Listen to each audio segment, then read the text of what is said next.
तहरीक इंसाफ के अमरीकी हिमायतियों का एक और यू टर्न। अमरीकी मदाखलत नामंजूर से अमरीकी अदम मदाखलत नामंजूर पर आ गए। 40 अरकान कांग्रेस से एक और खत सदर बाइडन के नाम लिखवा दिया।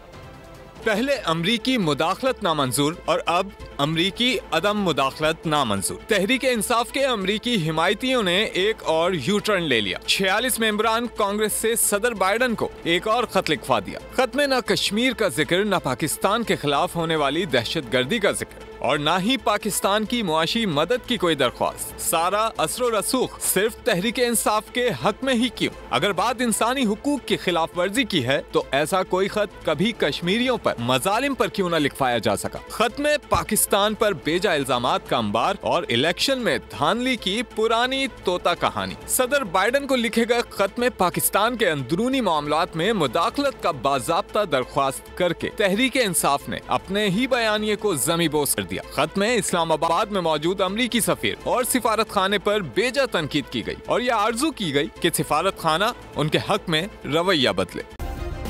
सब्सक्राइब करें और बेल दबाएं ताकि कोई खबर रह न जाए।